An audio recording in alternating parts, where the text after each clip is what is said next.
The greatest security in the galaxy. The Zenthari Empire ruled over 400 star systems. They were known across the galaxy for one thing above all else, their security systems. For 800 years, no one had ever broken into a Zenthari vault. No thief had ever stolen from their treasure rooms. No hacker had ever cracked their codes. The Zenthari were masters of protection. Their vaults used quantum encryption that changed every microsecond. Their doors were made from compressed neutron star material, harder than anything else in the known universe. Their security protocols were written by artificial intelligence that thought 1,000,000 times faster than any living brain. The crown jewel of Zenthari security was the central archive on their homeworld. This massive facility held the Empire's most precious secrets, ancient technologies, diplomatic codes, military strategies, and the locations of hidden resource deposits worth trillions of credits. The archive had 47 layers of security, each one designed by a different species of genius engineers. When everything went wrong, then disaster struck. A solar flare, larger than anyone predicted, hit the Zenthari homeworld. The electromagnetic pulse was enormous. It fried circuits across 3 continents. Power grids failed. Communication networks went dark. And worst of all, the central archive security system locked down completely. The massive vault doors sealed shut. All access codes were scrambled. The quantum encryption went into emergency mode, generating random keys that even the system itself couldn't track. Inside the vault were 200 staff members who had been working when the flare hit. They had air for 30 days. After that, they would suffocate. High Commander Vex stood in the archive's control room, his 6 arms crossed in frustration. The Zenthari were tall, gray-skinned beings with large black eyes that saw in multiple spectrums of light. Right now, Vex's eyes showed the infrared signature of intense stress. "Status report," he commanded. Tech specialist Cora, a young Zenthari with bright blue markings on her face, worked frantically at her console. "Sir, the solar flare created a cascade failure. The security system thinks it's under attack. It's activated Protocol Omega." Vex felt his blood turn cold. Protocol Omega was the ultimate lockdown. It was designed to protect the archive against any threat, even a full planetary invasion. Once activated, the vault would stay sealed until the system verified that the threat was over. The problem was that the system's verification processors were inside the vault, cut off from all outside contact. "Can we override it?" Vex asked. "No, sir. The override codes are generated by the quantum processor, which is randomizing every second. We would need to guess a 10,000-digit code that changes before we could even enter it." The galaxy's best minds. The Zenthari Empire sent out an urgent call. They needed help, and they needed it fast. Within 48 hours, the greatest security experts in the galaxy arrived at the archive. The Kryn Collective sent their best codebreakers. These beings were pure energy, living in crystalline containers. They could process information at the speed of light, running billions of calculations per second. The Morth Confederation sent their master engineers. The Morth looked like giant centipedes made of living metal. They could interface directly with machines, understanding technology on an instinctive level. The mysterious Voidborn sent their reality hackers. These beings existed partially outside normal spacetime. They could manipulate the fabric of reality itself, sometimes making impossible things become possible. Each team tried their best methods. The Kryn spent 5 days running every possible code combination. They tried 10 trillion different sequences, but the quantum processor stayed one step ahead, changing faster than they could crack it. The Morth engineers attempted to cut through the vault door. They brought plasma torches that could melt through starship hulls. They used molecular disruptors that could break apart any known material. Nothing worked. The neutron star material simply absorbed the energy and grew harder. The Voidborn tried to phase through the door by shifting into adjacent dimensions.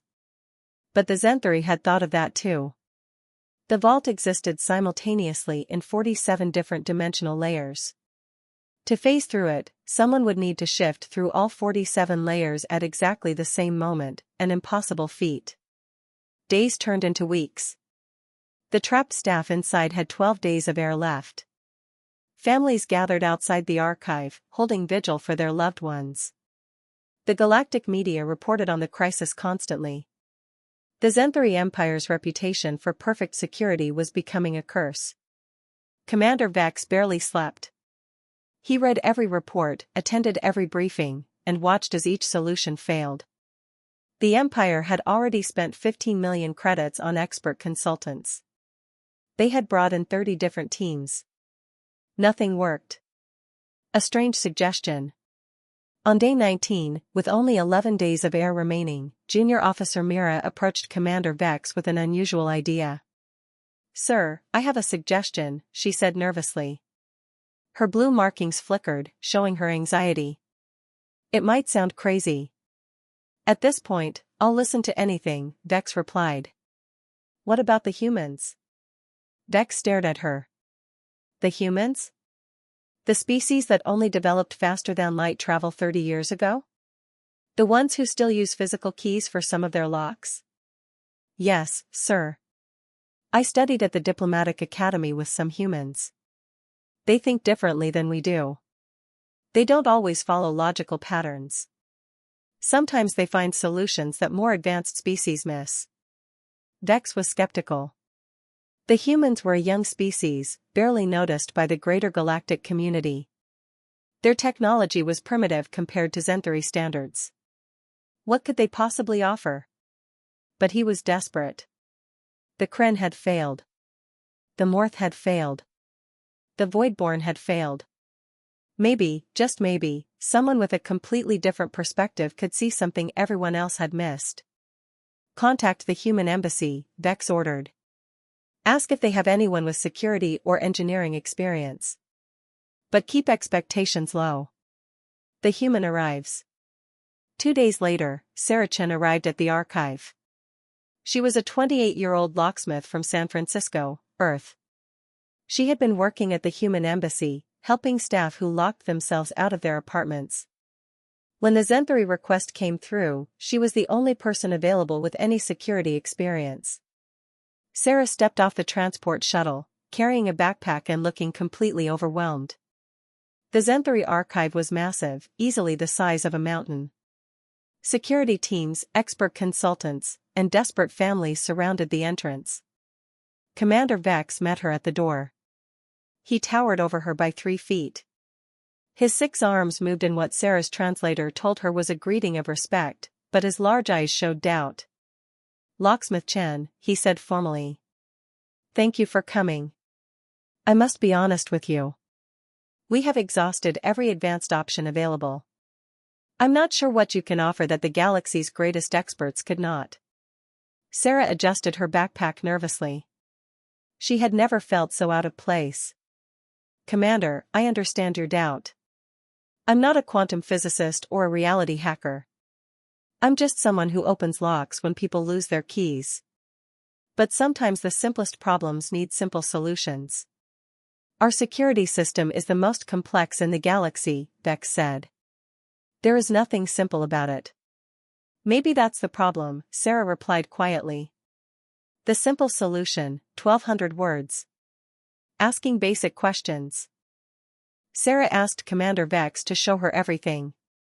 For the next 6 hours, she toured the archive facility, examined the vault door, and reviewed all the failed attempts to break in.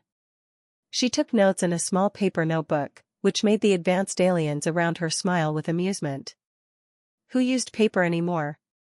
But Sarah wasn't trying to impress anyone. She was trying to understand. And the more she learned, the more a strange idea formed in her mind. That evening, she sat down with Commander Vex and his technical team. "I have some questions," she said. "They might sound stupid." "Please," Vex gestured with 2 of his arms. "Ask anything. When Protocol Omega activates, what is it trying to protect against?" Cora, the tech specialist, answered. "Any external threat. Invasion, hacking attempts, unauthorized access of any kind." So it's watching for threats coming from outside the vault? Yes, exactly. Sarah made a note. And how does it know when the threat is over? The verification processors inside the vault are supposed to scan for threat indicators. Once they determine the environment is safe, they send a signal to unlock. But those processors are inside the sealed vault, cut off from outside information? Correct. Sarah tapped her pen against her notebook. So the processors inside can't see what's happening outside, and the systems outside can't tell the processors inside that everything is safe. You have a communication problem, not a security problem. Vec's eyes flickered with interest. We know this. But we cannot communicate through the vault door. It blocks all signals. All technological signals, Sarah corrected. What about non-technological communication? The room fell silent. Everyone stared at her. A ridiculously simple idea. I don't understand, Cora said slowly. Sarah stood up and walked to the holographic display showing the vault structure. Your security system is designed to stop hacking, cutting, and dimensional phasing. It's designed to stop every advanced threat you could imagine. But what about things that aren't advanced? Like what? Vex asked. Like sound. The Zenthari looked at each other in confusion. Sound cannot pass through neutron star material, one engineer said. We tested this. Sound waves are completely absorbed. What about vibrations? Sarah pressed. Physical vibrations through the structure itself? Cora pulled up technical specifications. The vault is designed to dampen all vibrations to prevent seismic sensors from being used to map the interior. Any vibration would be absorbed by the material's molecular structure. Absorbed, but not eliminated, Sarah said. Show me the dampening specifications. Cora displayed the data. Sarah studied it carefully, even though she barely understood the alien technical terms. But she saw something important. The dampening system reduced vibrations by 99.99%, but not 100%. There's still 0.01% getting through, Sarah said. That's enough. Enough for what? Vex asked. Enough to send a message. A very simple message, using a very old method. Sarah explained her idea. The room was silent when she finished. Then several aliens started talking at once. Some said it was impossible. Others said it was too simple to work. A few said it might actually succeed. It's worth trying, Vex decided. We have 9 days of air left. If this fails, we'll try something else. But Chen is right about one thing, we've been thinking too advanced. Maybe we need to think more primitive. Morse code to the rescue. Sarah spent the next day working with Zenthari engineers to set up her plan. They thought she was crazy. She probably was. But she had nothing to lose.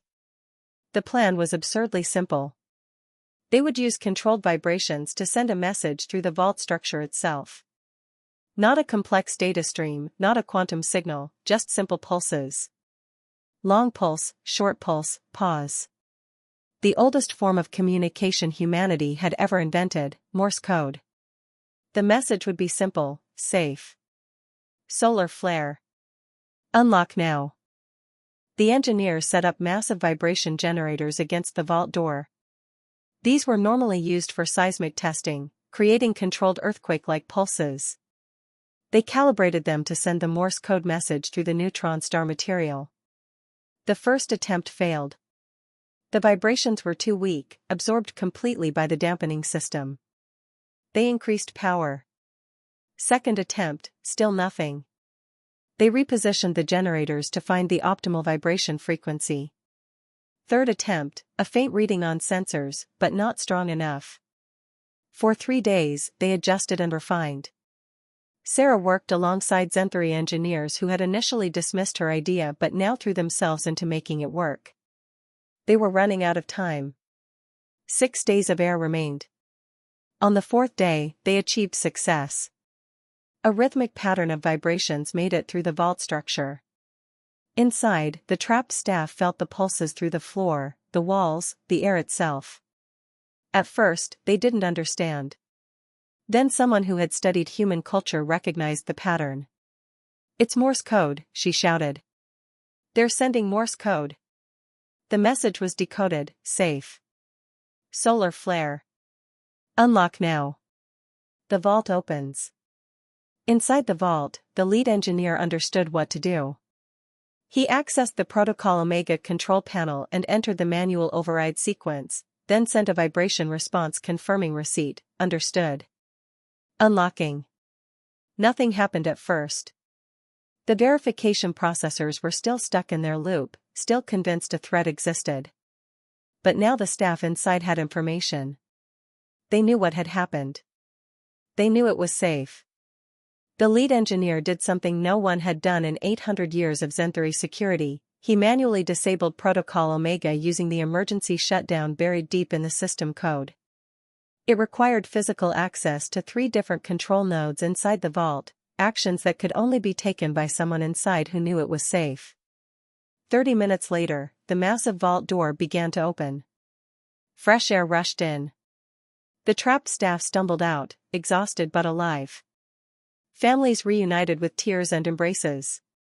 The galactic media captured the moment when the impossible became possible. Sarah stood to the side, watching the celebration. She felt strange. She had just helped solve a crisis that had stumped the galaxy's greatest minds. And she had done it with Morse code, a system invented on Earth over 180 years before humans even left their planet. Commander Vex approached her, all 6 arms extended in the highest gesture of respect. "Locksmith Chen, you saved 200 lives today. How did you know it would work?" Sarah smiled tiredly. "Back home, I once helped a guy who got trapped in a safe room when the electronic lock failed. We couldn't override it, couldn't cut through it. So I had him tap on the door in Morse code to confirm he was okay while we worked on getting him out. Same principle, just bigger scale. You thought of this because of a simple rescue on Earth? Sometimes the old ways work best. Your security was designed to stop every advanced threat. But it wasn't designed to stop someone just knocking on the door. A new respect." The story spread across the galaxy. The Zenthary, embarrassed but grateful, implemented changes to their security protocols. Every system now included basic communication backups. Morse code training became mandatory for security staff. They called it the Chen Protocol. Sarah returned to Earth a hero, though she never quite felt comfortable with the attention. She went back to her locksmith job, helping people who locked their keys in their cars and couldn't access their apartments. But sometimes, late at night, she smiled thinking about how the galaxy's most advanced security system had been defeated by dots and dashes, by a communication method older than spaceflight itself. The Zenthary learned an important lesson that day: sometimes the best solution isn't the most advanced one. Sometimes you just need someone who knows how to knock on the door and wait for an answer. And sometimes, the greatest technology in the universe can't replace simple human common sense. The end.